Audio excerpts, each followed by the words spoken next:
How would you like a 15% discount to my daily email, the stack of stuff, the show notes, discounts to the conference, all of that? All you need to do is text the word show to 33777.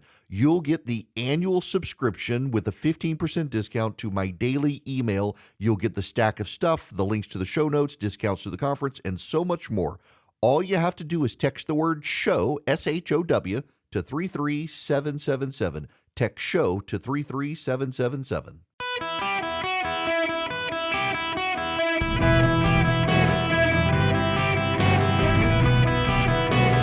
Welcome to the Eric Erickson Show podcast, Hour 1. How do I do this? Welcome. It's Eric Erickson here.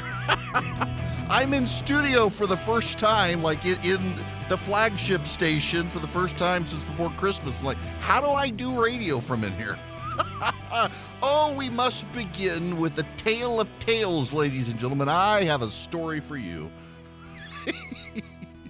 Okay.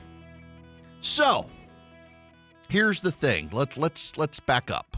Let's go in the way back machine. A long time ago, there were 13 English colonies. 13 of them. They stretched down the eastern seaboard of what is now the United States of America. And in those areas, they had these things called governors general. Now, you and I might want to say governor generals, like we would want to say attorney generals, but no, the snooty people would say it's governors general, like it is attorneys general. So we'll be polite and educated and say they had governors general. There are countries around the world that still have governors general.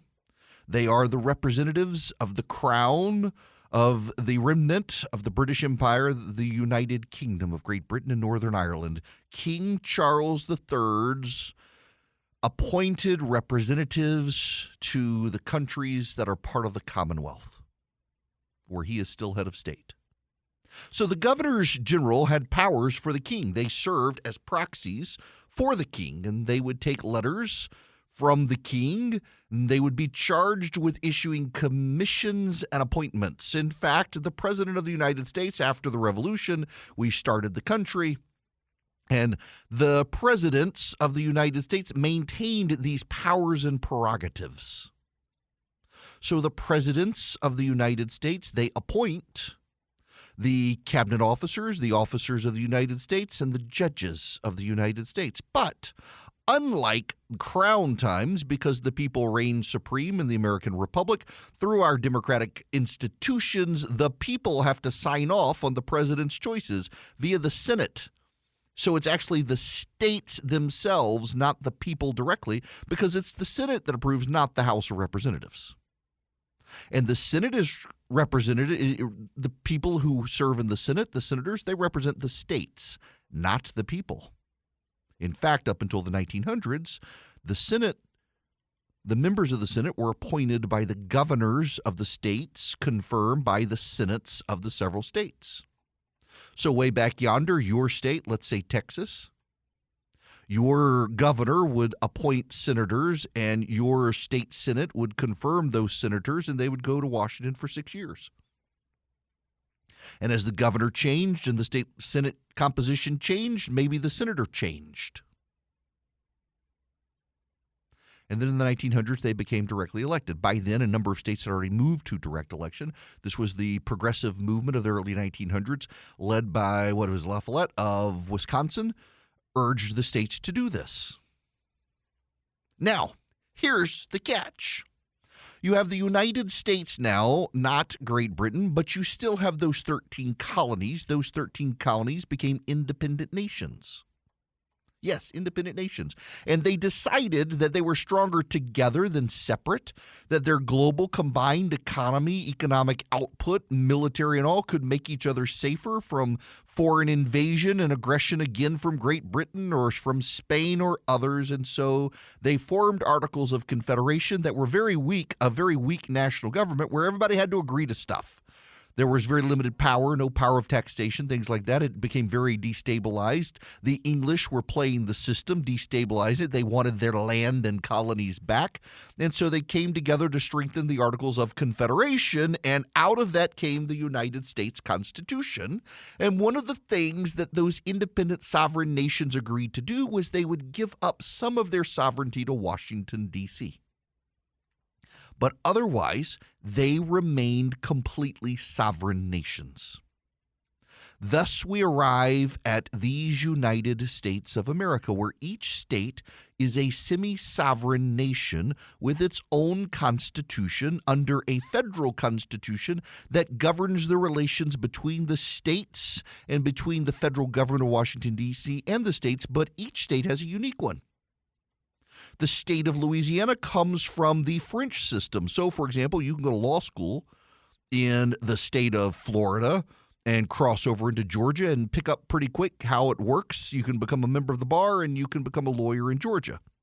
Louisiana has a unique system. It's not based on English common law. It's based on the French civil law. It's harder to change the civil law in Louisiana than it is to change the state constitution.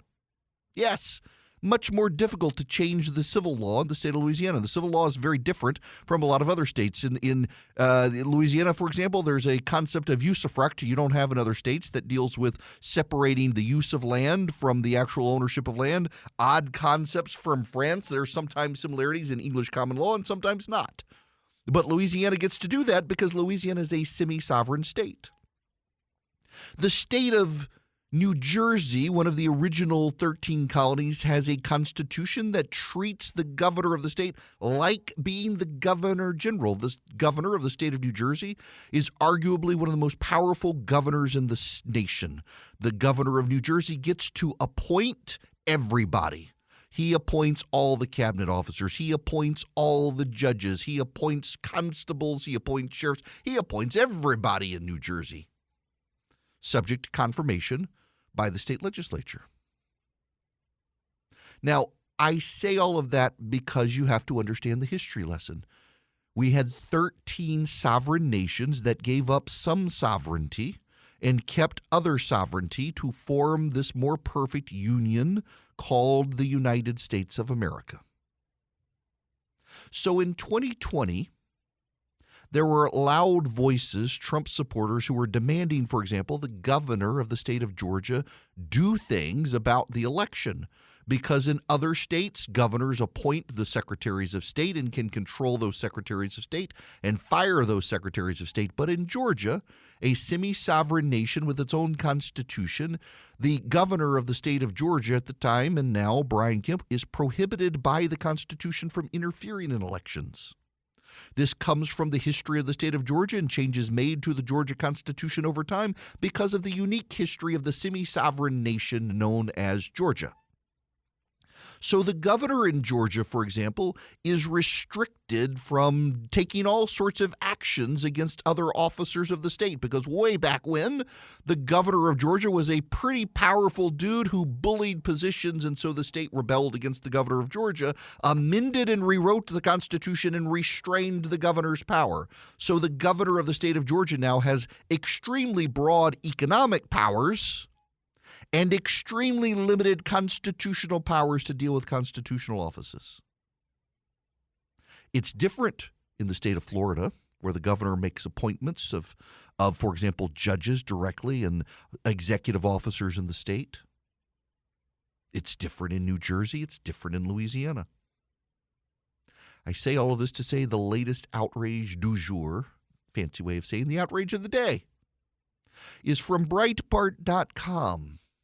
That the governor of Georgia has flown off to Davos to hobnob with the World Economic Forum and has avoided appointing an investigator to prosecute Fani Willis, the district attorney of Fulton County who's investigating Donald Trump, that he's abdicated his responsibilities by avoiding launching a criminal investigation of Fani Willis. It never dawned on the idiots who wrote the piece that the governor of Georgia is not the governor of New Jersey, nor the governor of New York, nor the governor of Florida, nor the governor of California, where in those states the governor has the power to do those things. In Georgia, The governor of Georgia, under the Constitution of Georgia, has no power to do that. And for those of you yelling at me right now saying, but he could do something, you, like the Marxists marching in the streets chanting death to Israel, are being governed by your emotions, not your brain.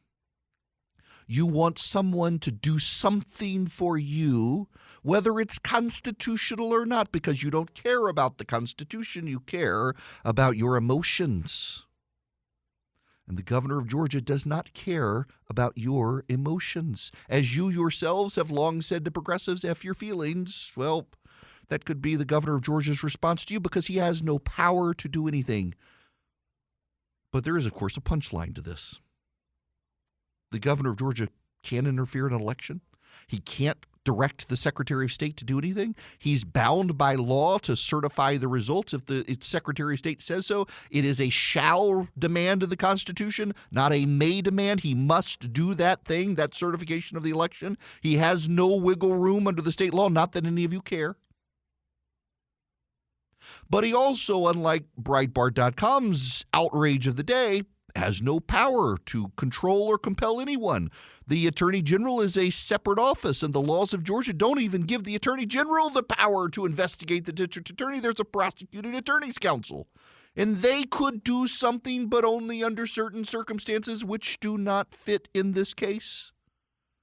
Either the law matters or the law does not matter. You either care about the Constitution or you don't. You can scream that, well, nobody else is following the law. Why shall he? That makes him better than those people and better than you if you think he should break the law. You know, there are methods and procedures in this country. In each of the states, there are these things called constitutions. We're either bound to them or we are not. And just because you think the left isn't adhering to the Constitution gives you no leverage to make the moral case that the right itself should ignore the law. If you keep ignoring the law on both sides, at some point there is no law and it's winner take all. And, well, they will one day come for you. You should actually appreciate the fact that the governors of the states tend to be bound by their constitutions and restrain their powers. But there is the punchline.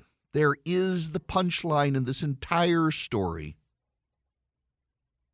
In 2022, because the governor of the state of Georgia in 2020 was restricted by the laws of the state and could not do the things that Donald Trump and his supporters claimed he could do about overturning the 2020 election, Donald Trump went to war with Brian Kemp, the governor of the state of Georgia. He found a candidate in the form of former Senator David Perdue to run against Brian Kemp in Georgia, to challenge him. He fundraised for David Perdue. He did rallies for David Perdue. He found candidates to run against every single Republican incumbent in the state of Georgia, to run against the Secretary of State, to run against the Attorney General, to run against the insurance commissioner in the state of Georgia, to run against all these offices in the state of Georgia. And they all lost. All of Trump's candidates lost, including the candidate he found to run against Brian Kemp. They all lost. And now he wants to demand that somebody do something to force Brian Kemp to stand up and take on Fani Willis. Brian Kemp doesn't have the power to do any of the things that he wants, just like in 2020. There's a constitution. He's bound by it. But let's say he weren't bound by it. If he could do something, if he could take on Fani Willis, if he could shut down her investigation, does this not fall into the category of screw around and find out? You took on Brian Kemp and lost. Why should he lift a finger to help you? Do the rules only apply to you? Do the favors and transactions only go one way? Why should he lift a finger to do anything for the man who tried to defeat him? If it's all transactional, Donald Trump's check bounced in Georgia. But that's not it at all. He's bound by the Constitution. And like so many other governors, when you want them to do things, you should at least think, I'm glad we have somebody with some integrity who actually binds himself to the Constitution like it's supposed to be done. So if you're a regular listener, you know I like to sit on my front porch on Sunday nights and watch football games, and when football ends, cry a little before watching hockey games, never basketball. I'm just not a basketball fan. We'll eventually make our way to the spring and baseball and bore ourselves with actually I got to say the pitch clock has sped the games up. They're worth watching, but I mean, hockey lasts until like October anyway, and then starts all over. Hockey lasts so ridiculously long. Then football comes back. There is that sad window of time where there are no sports, unless there's the Special Olympics, and they're always fun to watch. Especially the winter Special Olympics, where you have like the one-legged skier and they put an obstacle in the way, and you're impressed with this guy trying to get over the hump and down the hill. It's always impressive. But I'm not an expert on sports. I am, however, mesmerized by this whole Alabama transfer portal thing. So back in 2018, the NCAA formalized this idea of the transfer portal, that a student that wants to switch, a student athlete who wants to go to a different school, can enter this transfer portal, and then coaches from other schools can lure them and recruit them. And it has, to some degree, broken the game. Between that and the name and likeness, a kid who gets a little bit of fame at a small school, he's getting traction, he jumps into the transfer portal, goes to a bigger school, makes a lot of money. It's kind of, I mean, a lot of coaches are like, this is ruining the game. Well, you made a lot of money off these athletes for your teams, treating them essentially as slave labor to fund your schools, and they got really nothing in return till they ultimately got into the NFL and could cash in maybe if they didn't get hurt. And a lot of students are taking advantage of it. Alabama, like 13 of 17 of their top players, now that Nick Saban has announced he's retiring, they've jumped into the transfer portal. Alabama, you're going to find out very quickly what it's like to just be another college football school now that Saban is gone, unless something works for the new guy. But they interviewed one of the dads and one of the players. He's like, everybody's gone. All the coaching staff that kept the kid there, they're gone. So why not go explore options? And, man, this is going to completely transform. This is why all the coaches are starting to complain about what's happening to college football. And one of the reasons Saban left. The NCAA has been one of the worst stewards of something good in a very long time. They should be burned down and salted on the ground and let the SEC take over and manage it from here on out. Now, you want somebody to manage and be a good steward of your computer systems. That's what Vision Computers can do for you. 404 Compute, that's their number. Call them. They can build your laptops and desktops for the PC, and then they can be your good stewards to make sure your company stays online, your employees know what they're doing, your kids don't come asking you how to do something on the computer, pulling your hair out. Have you turned it off and kicked it and blown air into it and prayed over it and rebooted it? You don't have to do anything like that with Vision Computers. They take care of you and your computers, your staff. They give you a number you can call faster than Google search. You can get an answer of what to do. They even help you with your printer, and they even help you with your email. 404-COMPUTE or visioncomputers.com. If you call 404-COMPUTE, any one of you in the United States of America, you can call Vision and do business with them. They don't care if you're in Washington State or the southern tip of Key West in Florida. They can take care of you. 404-COMPUTE. Tell them I sent you. You get an even better deal. 404-COMPUTE or visioncomputers.com. Tell them I sent you. Get an even better deal, and they will take care of you. Vision Computers. A robot vending machine at my office just stole my money. I charged me $1 for Dr. Pepper, and it went up, and it acted like it was grabbing the drink, and it never did, and then it dispensed nothing. And to add insult to injury, it then did it again, and again dispensed nothing, and charged me twice. I don't like robots. However, This is the trend. Have you seen this? In California, they're starting to pay workers in fast food restaurants $20 an hour. And so what are they doing? Well, they're firing delivery drivers at Papa John's and Domino's and even the remaining Pizza Huts. They're putting in kiosks at the other fast food restaurants, and now they're trotting out robotic burger flippers, because they have to lay people off. And they have to lay people off because they don't have enough money. They got to make some money. Government-mandated wages are always a bad idea. Let the supply and demand of the free marketplace work. And you know what's going to happen, actually, is you're going to have people who quit other jobs and go work in the fast food industry, which will, or at least attempt to get jobs in the fast food industry because they may make a higher wage. I was actually on an email chain the other day. We were talking about this phenomenon, and I personally like the kiosks. I know they're a pain in the butt, and at McDonald's they're not super intuitive, but like I want a custom order. I want extra ketchup, and I don't want a pickle on my burger, and I don't want a cheeseburger. I want a hamburger, and so I can put it all in there and tell them exactly what I want, and inevitably that order comes out better than if there's somebody standing at the cash register putting my order in who seems to inevitably screw it up. I'm fine with the kiosks. That's why I love the mobile apps. Like, for example, at Chick-fil-A, the glorious, God bless them, the Jesus Chicken Sandwich mobile app. I can go in there and I can load up my grilled chicken sandwich with bacon. You get the club bacon sandwich and you max out the bacon, and you have to max it out so that they notice, because if you just add an extra slice of bacon, half the time they don't pay attention that you want extra bacon. But if you max out the bacon, you get this chicken sandwich piled high with crispy bacon. It's glorious. I love the apps. You're more often to get it right. So here's the baffling thing. For those of you not blessed to live near a Chick-fil-A, it's actually a curse because we have one across the street from our house. Do you know how much my children eat at Chick-fil-A now? Good Lord. I mean, it's like a religious tithe. But they have a mobile line and they have a regular line. And if you've got the mobile app, you go through the mobile line, and I don't understand why people haven't gotten a clue yet. You go through you put your order in on the app, you go to the store, you go through the drive-thru in the mobile line, and you scan a QR code, and you just go to the front of the line.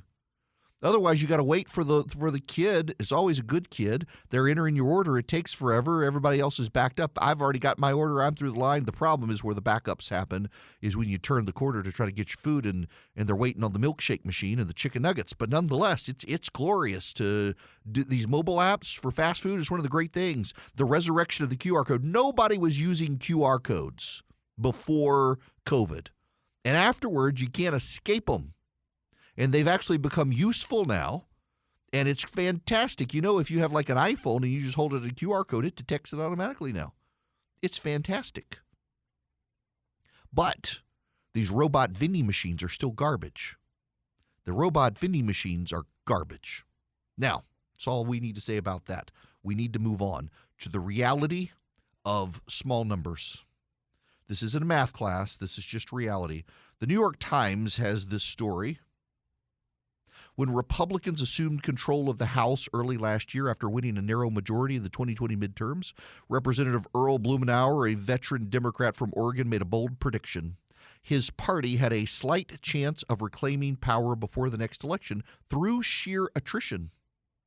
Republicans commanded just a thin edge over Democrats, 222 to 213, Mr. Blumenauer reasoned. The typical turnover in recent years suggested that could shrink further. Plus, a certain new Republican representative from New York by the name of George Santos did not seem likely to survive a cascade of ethics and criminal charges.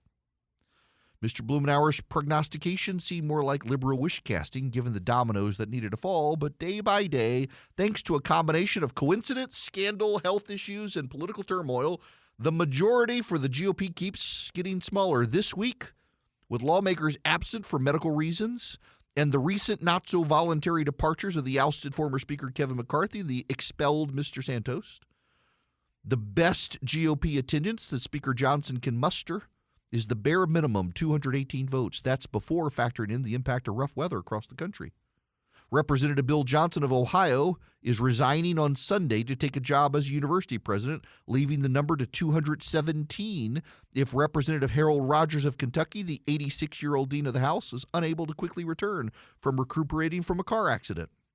Representative Steve Scalise, the number 2 Republican, is out until next month undergoing cancer treatment. As a result, Republicans could soon be able to afford just a single defection on any matter if Democrats remain united and have no absences of their own. It's true. So now here's the problem. I hear this from callers all the time. Why are the Democrats so much more effective than Republicans? And there are several reasons. One of which is the Democrats are more ideologically homogenous than the Republicans. You got moderate, liberal, conservative Republicans all fighting. They oftentimes will walk in step, but many times won't. Conservatives are prone to rebel if they don't get their way. Right now, the Republican Party is led by Donald Trump, and it's Trump's party, not the ideology of the party, that matters. So if Donald Trump wants something or not, the Republicans tend to give him what he wants, and the Democrats are more ideologically homogenous. Donald Trump isn't really ideologically homogenous about much. He can change day to day, change his mind. There's no ideological governance there. It's about Trump. The Democrats are all moving towards a Marxist utopia. But there is something else. Democrats will nibble away and keep fighting. Democrats did not get Obamacare overnight. They started with Ted Kennedy in the 1980s, beginning to nibble away at the American healthcare system, regulating more, driving up costs more, making it more burdensome, making it more difficult. They stacked the deck against the private healthcare system and ultimately were able to build the case. Now look at the GOP. The GOP was not offered a good spending deal. It's not a good deal. But they were offered clawbacks of COVID spending, and they were offered clawbacks of the money sent to the IRS to persecute the middle class. And they'd rather reject that and get a worse deal. No incrementalism. The GOP is impatient. They always want more. Or the border deal. It's not a good deal either. But it puts some points on the board. The question is, will the GOP take a deal that goes a little bit in their direction, or will they reject it all? The Democrats will always take the incremental approach, and the Republicans, particularly the conservatives, so rarely will. Those are your reasons. You may not like them. You may not like me telling you the truth, but those are it. So, yeah, I agree the Republicans should fight for more. I don't dispute that. But you don't have the numbers to get much of anything. The Democrats have a stronger hold on the Senate, and even that's tenuous for them. But the Republicans are willing to go along and strike compromises in the Senate with the Senate Democrats, and you got a lot of House Republicans who are just intransigent, say, no, if I can't get exactly what I want, nothing. So you'll grow government. You will grow Washington, D.C. You won't claw back the money from the IRS. You'll try to obstruct and get nothing done, and the moderates on the Republican side will cut a deal with the Democrats. Oh, I've heard from some of the moderates. I've got a lot of friends in the House Freedom Caucus, and I've kept some friends who are moderates in the House, and man, they all don't like each other. I'm like the guy in the middle, like how this is like me dealing with my sisters when I was a kid, and they would squabble with each other and had to be the peacemaker. You got these conservatives and these moderate Republicans. They hate each other's guts. They've come to terms with each other until Matt Gaetz decided he wanted to be the turd in the punch bowl and blow up everything. Now there's no trust on either side. You have a deal to claw back money from the IRS. You have a deal to claw back money from the unspent COVID funds. That's probably the best deal you're going to get. So are you going to take it or not? You have a one-seat majority in the House, essentially, at this point. If you blow it up, the moderates will side with the Democrats, and you'll get an even worse deal. Look at immigration. It's a terrible thing. I appreciate my buddy Chip Roy and others who are fighting really hard for tougher immigration, closing the border, no illegals allowed. The Democrats have taken incremental approaches time and time again towards opening the border further, allowing in more illegal immigrants. You're not going to get a sealed border overnight. Keep fighting. Always fight. Advance. But you got to know how far you can advance. And oftentimes the GOP tries to advance more than they can, and they wind up with a worse deal than what they already have. It's a bad deal, but you'll get a worse deal. So do you incrementally advance like the Democrats are willing to do, or do you say all or nothing? You'll get nothing if that's the case. These are the realities that the GOP has to deal with right now. And, there is this alignment on ideology and power and leadership, and Democrats are more homogenous. The Republicans, often the conservatives get frustrated because they're like, I thought we're the conservative party. Well, yeah, except in New England, they're pretty liberal. I mean, Trump's flirting with Elise Stefanik to be his vice president. She is to the left of Nikki Haley on every issue. She is. It's documented. It's on record. She's got the voting history to prove it. So many of you are opposed to Nikki Haley being the vice president because you think she's a liberal Swiss. Elise Stefanik is more liberal than Nikki Haley, but she bends her knee to Donald Trump, so many people will like her. These are the realities that the Republicans have to deal with. Now, they're going to try to do the continuing resolution today. Their snow is coming to Washington, D.C., so the House and Senate are scrambling to get out of town as quick as they can. So the Senate is going to take a stab at passing a continuing resolution, and then they hope that the House of Representatives will do the same thing this afternoon. We'll see whether or not they can continue the government until March. These incremental approaches to keeping the government open. Meanwhile, we got $34 trillion in debt. And nobody really seems to care except the authentic conservatives in the House of Representatives. Chip Roy, Jody Arrington from Texas, a number of others. It does kind of seem quite hopeless right now. I understand your frustration. I'm frustrated too. But part of this is Republican voters nominated a bunch of idiots in 2022 and they lost the general election. Part of this is on the Republican voters who voted for crap candidates in the primary who lost the general election.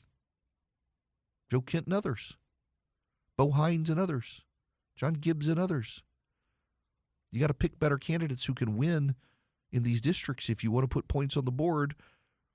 Republican voters in 2022 decided to go with candidates who tickled their ear but couldn't win, and now you're complaining the GOP can't get things done. You know, the worst, most damning part of the polling right now is those who say still they'd rather vote for someone who agrees with them than someone who can win, and then they complain that the Republicans aren't doing anything. Well, yeah, because you picked a bunch of people who agreed with you but couldn't win. So you can't put points on the board when you're a loser. You got to decide, do we want to win and fight or lose and complain? And too many people want to lose and complain. Americans for Prosperity wants to win. They want to put points on the board. They want to find good candidates. They want to find them, pair them with counties and precincts and communities of interest where they can win because they're aligned with their counties, but they're conservative, so they're committed to cutting government. They're committed to fighting for deregulation. They're committed to putting points on the board for limited government, free markets, and free people. You can help them do this. Find candidates who are good fits for district, who are more conservative than the candidates who are already there, who can win. You can help them. You can do this. You can learn to discern the good candidates from the bad, the viable from the not viable, and then fight for the policies that matter by going to americansforprosperity.org/Eric. americansforprosperity.org/ERICK. Fight with Americans for Prosperity. Find good candidates who support limited government, who support free markets, who support deregulation, who support tax reform that gives the American middle class tax cuts. Fight for school choice and find candidates who support school choice. That's what Americans for Prosperity does. They're a do tank, not a think tank. They go into the states and they do the business of the conservative movement, putting points on the board, and we need some points on the board. You can be a part of it. americansforprosperity.org/ERICK. Go sign up with AFP. Learn to be the most effective conservative warrior you can be. Hello and welcome. It's Eric Erickson. The phone number, 877-973-7425. If you want to be on the program. This hour is brought to you by First Liberty Building and Loan. Hey, are you young and you're in the lending business and you want to get better at it? You're in like the Georgia area, maybe reach out to First Liberty and see if you can join on with them. They're looking for new young people who want to be the next generation of lenders and faith-forward company. Might be a good fit for you. And also, if you're in the business of buying buildings, building buildings, buying franchises for your business, see if they can help you. FirstLibertyGA.com. Get all their contact info there. FirstLibertyGA.com. They can help any business nationwide become a bigger business. FirstLibertyGA.com. Okay, I got a comment on Donald Trump's argument in court. He went off on Truth Social again today that the President of the United States has or should have absolute immunity. A president of the United States must have full immunity, without which it would be impossible for him or her to properly function. Any mistake, even if well-intended, would be met with almost certain indictment by the opposing party at term end. Any even events that cross the line must fall under total immunity, or it will be years of trauma trying to determine good from bad. There must be certainty. Those of you, and then he ends, all presidents must have complete and total presidential immunity, or the authority and decisiveness of a president of the United States will be stripped and gone forever. So he would be okay with Joe Biden ordering his assassination, correct? I mean, that was the argument in court this was the hypothetical that played out in court, that if a president orders the assassination of his political opponents, would that would be okay under this argument? And Trump's lawyer said yes, that there's an impeachment process. And then one of the judges responded, but then he could just keep killing the members of Congress on their way to vote if they weren't going to vote for him. And the lawyer really didn't have an answer for that. He hemmed and hawed, but that's the position here. Donald Trump is legit arguing that it should be okay for Joe Biden to assassinate Donald Trump. That's Donald Trump's argument. It's not my argument. I think it's a terrible argument, but that's Donald Trump's argument today on social media. That's the argument he made in court, that the president of the United States should have the immunity from prosecution to assassinate his political opponents, and the only way to be prosecuted is for Congress to impeach him and convict him, and then a prosecutor can prosecute him. Well, what if the Democrats say to Joe Biden, it was worth it? This is where, this is the logical outcome of Donald Trump's argument. Does he really want to make the argument that Joe Biden should have the immunity from prosecution to be able to assassinate Donald Trump? That is Donald Trump's argument. That is what he argued in court. No names attached. It was just president being able to assassinate his political opponent. And Trump's lawyer says, yes, he should be able to do that. And the only bar would be impeachment. I don't think they thought this through. It's this emotional. He's trying to get out of these prosecutions, and I get it. But I don't think he really thought it through, because he really legitimately is arguing that Biden should have the power to take him out. And I don't think he wants to be taken out by Joe Biden, because you know and I know the Democrats would absolutely not impeach Joe Biden for that. There's no way they would convict him for doing that. They hate Donald Trump so much, which would then mean that Joe Biden can never be prosecuted because the Democrats didn't impeach him or convict him in an impeachment. That, y'all, sometimes you need to think through the arguments you're making before you say them out loud. And he not only didn't think about it first, but he wrote it in all caps on Truth Social, buttressing his lawyer's argument in court. Probably not the winning argument. Probably not.